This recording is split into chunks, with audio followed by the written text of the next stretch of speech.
Easter, a time of religion, a time of sacrifice, resurrection and redemption, a time of birth, death and springtime rejuvenation, a time of chocolate, eggs and bunnies, a day of celebration that changes every year because of reasons. Supermarkets selling overpriced tat and junk food since December 27th.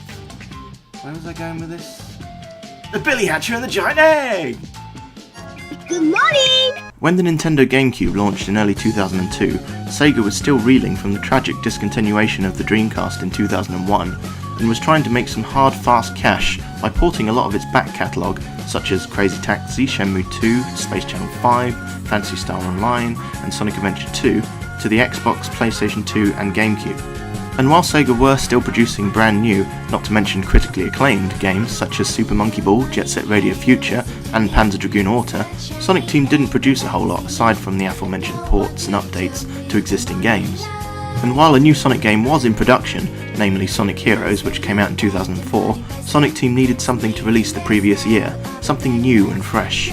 And so we got Giant Egg Billy Hatcher no Daiboken, which incidentally translates to Giant Egg Billy Hatcher's Great Adventure. As you can see, Sega swapped the title round to focus more on the main character. Producer Yuji Naka stated in an interview with IGN regarding the feel of the game, "I wanted a different style of action we could focus on. With eggs, we felt there is this obligation you have for caring for the egg, and joy you get from hatching it. Also, because you don't know what's going to come out of eggs, it gives you this feeling of anticipation as you play." Billy Hatcher burst onto the scene in 2003, bringing with him a bright and colourful world, Morningland, which is under threat of an eternal state of nighttime brought by Dark Raven and his army of crows. Yes, this game has a stupid plot. But is it any good? Is it exciting? Should you shell out for this game? Have Sega cracked it? Or is it just a bad yoke? Will you be tweeting hashtags about it? Well, roll up, and let's find out. Sorry, just trying to get all the bad egg puns out of my system. So we start out with... Oh wait, I got one more. Is the soundtrack so good you'll want to buy the album? Album? No? Oh, forget it. So straight away we get a feel of the tone of the game from the title screen, vibrant visuals, and the music features the use of a recorder, which immediately takes me back to my school days. I bet it's really easy to play this. Wait, hang on. No, wait. I got this, hang on, wait. No. Hang on, wait. This is it, here we go. Oh, sod it. The soundtrack is great though. It incorporates interesting use of the brass section of the orchestra to give it a unique sound that blends elements of jazz, ska and big band swing, while still retaining a childlike sound by using instruments like the xylophone, flute and recorder. Childlike is definitely a prevailing vibe overall with this game. It really wants to tap into your childhood and just let you loose and have some fun. For those looking at the game and thinking, well, this is just a game for babies, let me tell you, this game gets hard. The difficulty curve is angled smoothly, so you'll be thinking the game's easy at the start, but it really ramps up by the end, and beating it 100% will provide a tough challenge. So how does it play? Let's get into the actual game. Starting out, we see Billy Hatcher rushing out of his home as he's late to meet up with his friends, whose names incidentally are Rolly Roll, Chick Poacher and Bantam Scrambled. Unseen are the other children from Billy's class, Yoki Soft-Boiled, Shell Speckled, Soldier Dipper, White Ovoid and Eggy McEggington. When a small chick walks out in a daze from behind a bush, pursued by a crow which swoops down to attack the chick, Billy's immediate instinct is to beat it with a big stick. I think Billy's got issues. And remember kids, don't let nature take its course. Attack the non-cute predators with makeshift weapons. But fortunately, Billy is then given a message from Menifune, god of the chickens, who watches over Morningland, the world of the chickens. The chicken god sensed not sadism but courage in Billy when he defended that chick, and now he's been given the task of defending Morningland from the crows, who threaten to envelop both Morningland and the human world in permanent darkness. To do this, you'll need the power of the legendary chicken suit. You know, it's only when I say this out loud I realise how dumb this all sounds. So once you get the suit that gives you power over all eggs, I wonder if Billy can control pregnancy success rates now. Anyway, now you can run and jump around the world, but not swim, as I discovered by accidentally drowning Billy in both the small lake and in an inch of water on the beach. But to attack and to reach most places, you'll need to use the egg techniques. You can dash, bounce jump, slam dunk, pile drive, boomerang throw, and of course steamroll the eggs over your enemies. Talk about your murder of crows! Rolling eggs over fruit in bubbles feeds the eggs so that they grow larger, and once at maximum size you can choose to hatch the egg by doing a rooster call. Inside the eggs will be power-ups and animal helpers. Now you may have noticed that the game appears to be very dark. In each world the first mission will be to save the chicken elder of that world from a golden egg so that they can restore the light. I know the story is dictating that each first mission must be dark, but I found that I had to turn the brightness and contrast up on my TV just to see what I was doing. Luckily, once that first mission is over, the world's brightened up, the music is rearranged, and you'll have a far more enjoyable experience. Just be prepared for some gloomy opening levels. Despite this though, the game does become fun once you get into it. The egg rolling mechanics do feel very strange at first, and you may find yourself rolling off the edge of some stages. Aside from battling the crows, you'll need to remove a few obstacles and solve some puzzles using the eggs and the creatures within. Nothing majorly taxing, we're not talking Legend of Zelda dungeons here, which this sound effect is definitely not ripping off. Speaking of the creatures though, there are a lot of them. Most of them have special abilities which you can command, such as penguins with the power of water, owl bunnies with the power of light, and hippo unicorns with the power of fire and passion. What? Also inside the eggs you may find bombs or other items, which you should be careful of, as if you're an idiot who doesn't know what they're doing, you may end up killing yourself. Scattered throughout the game are these golden coins, and if you collect enough of these you can use the Egg of the Blue Hedgehog, referring to these white eggs with Sonic Team's logo on the front.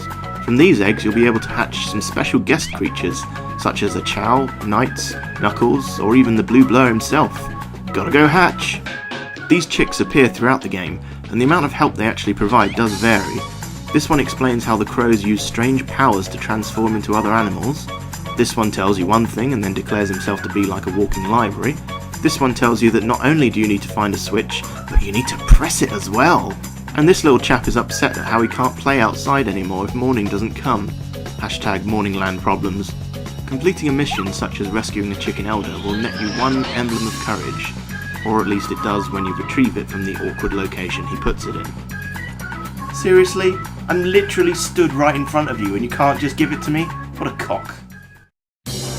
Each world also features a boss, with funky boss music too, and once all 6 bosses are defeated, the rainbow gate to the giant palace is opened, where Dark Raven is trying to hatch the titular giant egg, which is barely in the game come to think of it, to gain the ultimate power needed to take over the world. Of course. This final level will really test your skills and patience, as I haven't mentioned yet, but the game has a live system, and you'll rarely receive extra lives, so if you lose all your lives you're going to have to, frustratingly, go back to the start of the level. And the later levels can be rather long, so you'll need to have your wits about you. Beating Dark Raven will finish the main story, but to beat the game 100% and gain the rank of Egg Master, you'll need to finish all of the additional missions in each level to get all the remaining emblems of courage, and fill in all entries in your egg library by finding all of the different types of creatures inside the eggs. You could say you've gotta hatch them all! But there is a lot of additional content too. There are all of the aforementioned extra missions, some of which let you play as Rolly, Chick and Bantam. Others feature different styles of play, such as racing another character. There's also a multiplayer mode for up to 4 players, where you compete to defeat the most enemies in a set time limit, or try to hatch a certain number of animals to win. I didn't try it with 4 players, as I don't have 3 friends who would want to come over to play Billy Hatcher. Can you believe it? It's a shocker, I know. Maybe it's more fun with 4 players, but with 2 at least, it's not exactly fantastic. It's a little too easy to fall out of the arenas, which deducts points and undoes your progress, which can really suck out your enthusiasm. And since Billy Hatcher is primarily a one-player game, you're more than likely going to have one person out of a group of 4 that has had way more experience with the game and who'll find it a lot easier to play than the others, who will have a matter of seconds to get used to the unusual egg-based abilities. And I only just noticed this, but don't you think the character designs are very similar to another of Sega franchises, Super Monkey Ball?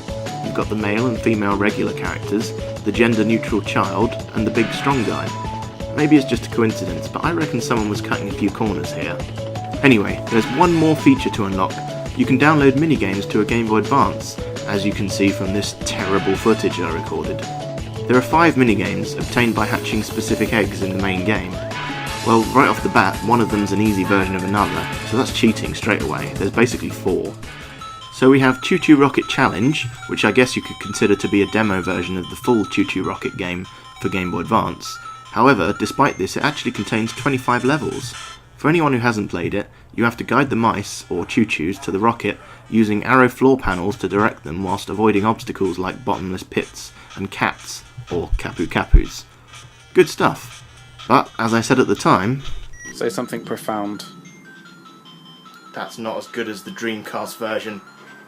Next up is Knight's Score Attack, which actually controls pretty well, very similar to the Saturn original. You'll be pulling off power loops and flying through rings with ease. Plays great. Shame it's just one level that repeats until you run out of time. Get a goal. Skipping over the easy version, we have Billy Hatcher Hypershoot, which is a Billy Hatcher themed vertical scrolling shmup where instead of shooting bullets, you roll an egg back and forth. While some people might get some enjoyment out of this one, the clunky controls meant that I didn't.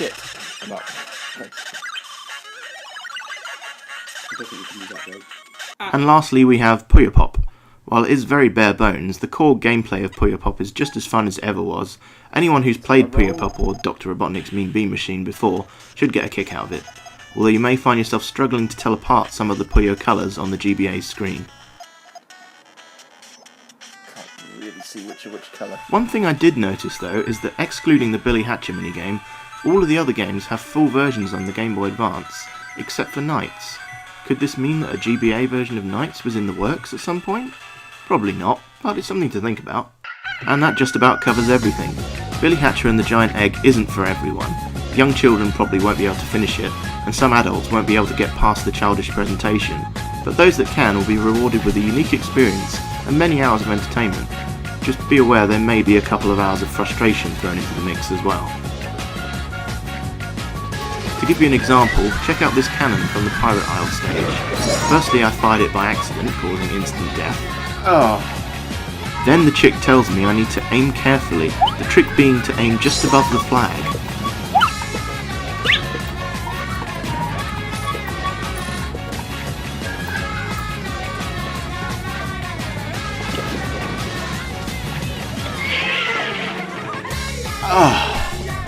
Finally I got it, discovering I had to aim about here, which personally I wouldn't describe as just above the flag.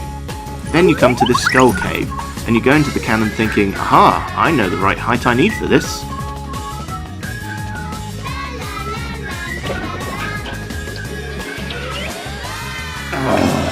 So you go back to your old way of thinking, maybe they do need me to fire just above the target this time.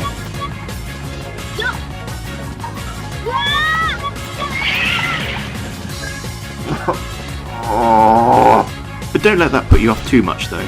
Billy Hatcher and the Giant Egg is a game that adds up to more than the sum of its parts. Overall, I give it 4 cocks out of 5. Now, if you'll excuse me, I have an inexplicable urge to honour the great chicken god in the best way I know how. Good morning!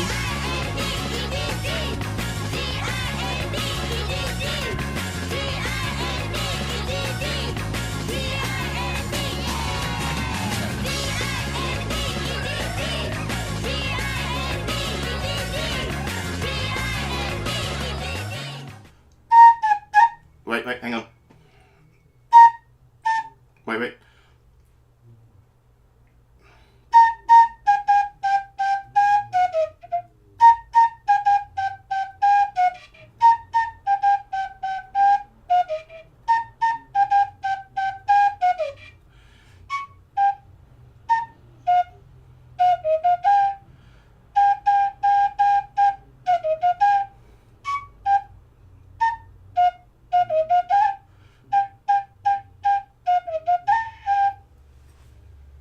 Well, that's half an hour I'm not going to get back.